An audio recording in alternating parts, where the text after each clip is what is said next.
Images of woman made.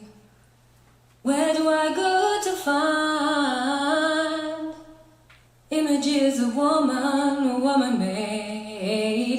Yeah. All of humanity is woman born. Everyone in the world has gone to bed one night or another with fear or pain or loss or disappointment. And yet each of us has awakened and risen despite it all. Black and white, Asian, Spanish, Native American, pretty, plain, thin, fat,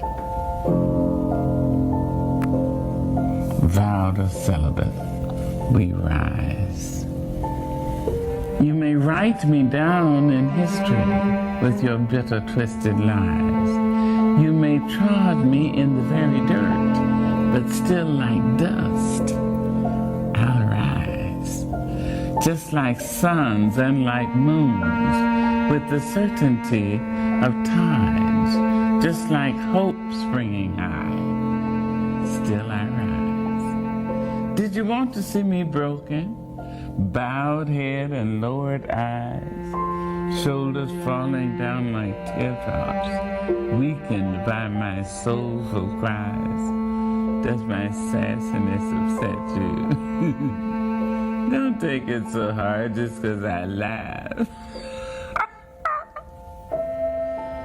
You can shoot me with your words, you can cut me with your lies, you can kill me with your hatefulness, but just like life, I'll rise. Out of the huts of history's shame, I rise. Up from a past rooted in pain, I rise. A black ocean leaping and wide, welling and swelling, I bear in the tide. Leaving behind nights of terror and fear, I rise. Into a daybreak miraculously clear, I rise. Bringing the gifts that my ancestors gave. I am the hope and the dream of the slave. Everyone in the world has gone to bed one night or another with fear or pain or loss or disappointment.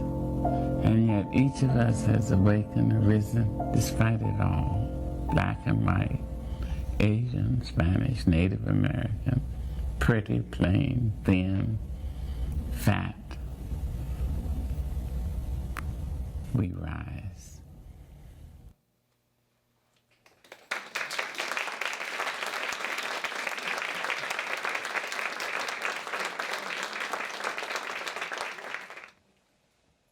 Votes for women. Votes for women. Votes for women. Votes for women. Votes for women. Votes for women. Votes for women. I am so excited because I just found out that the 19th Amendment has been added to the Constitution. Did you hear about it?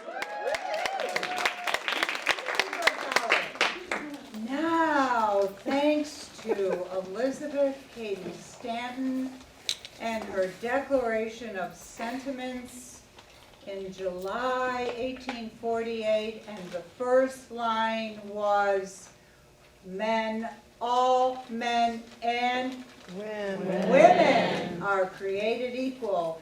And 70 plus years later, we have the right to vote.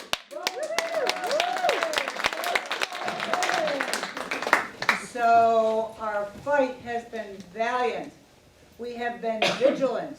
We will continue, though, to be vigilant, because now we want equal representation in our government.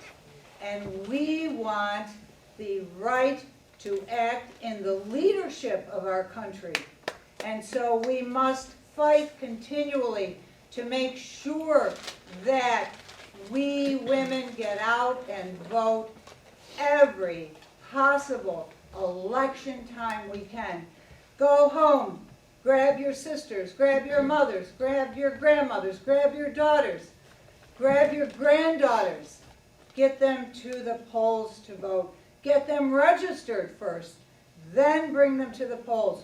Do not stop voting. Do not let it go. We worked too hard to get that 19th Amendment.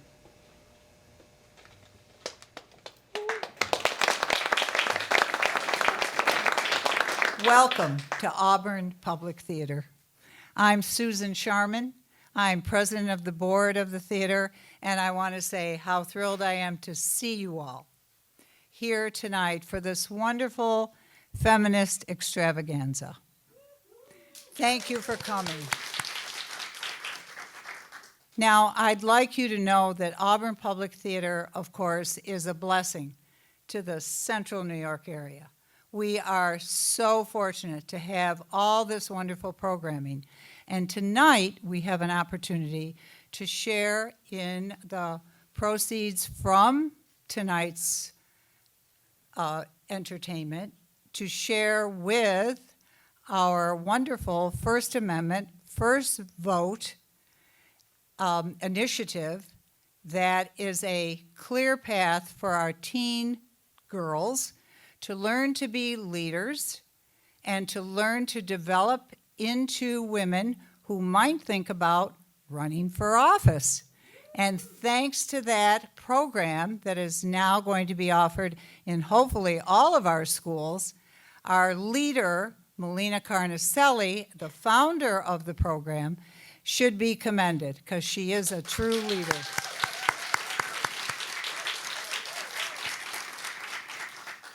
So now I want to let you know a little bit about Auburn Public Theater. We have sponsors.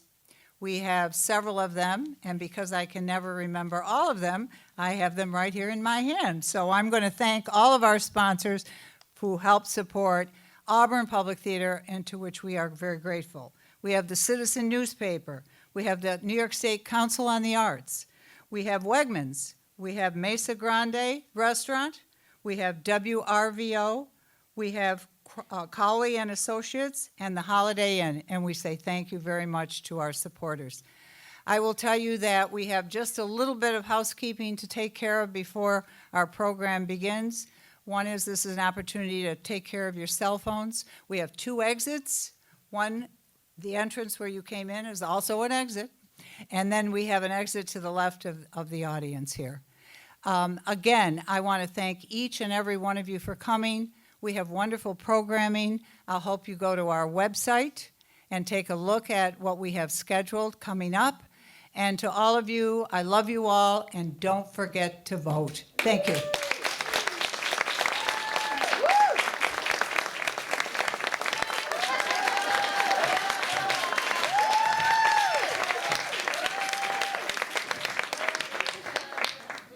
Good evening, welcome.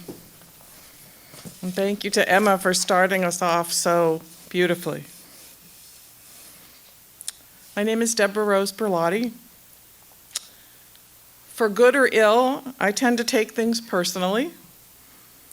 So when I think about what the women's suffrage centennial means to me, I think about women I know or have known. Women in my own family whose strength and courage paved the way for the freedoms I enjoy. And the many sisters who have stood shoulder to shoulder with me, bracing me to fight the good fight along with them, many of whom will grace this stage tonight. I believe the spirit of sisterhood was the driving force behind the suffrage movement, showing the whole world what women, in solidarity with one another, and a great deal of persistence, can accomplish. So it is in this spirit of sisterhood with those who have gone before and those who continue to inspire and uplift me that I offer these 2 pieces.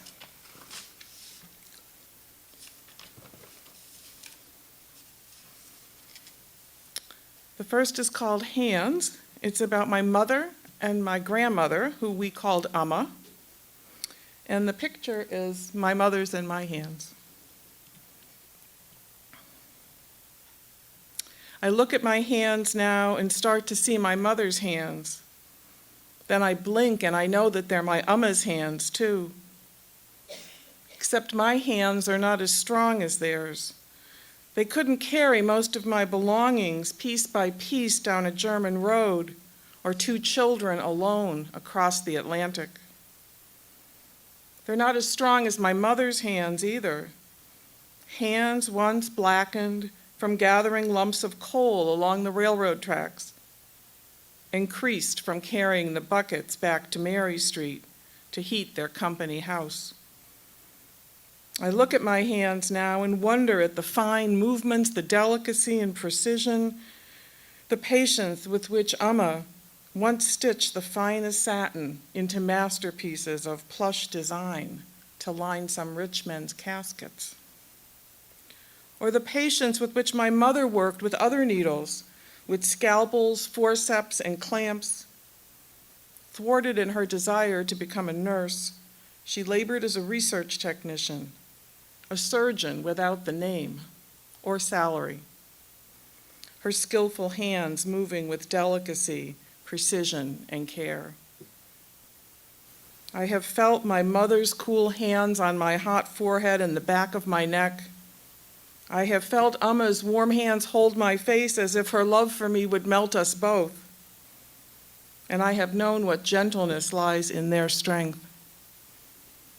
I rejoice every day that I can look down and see my mother's hands and my Amma's hands, and know that when I am 90, they will still be with me, holding me firmly in the palm of their caressing hands.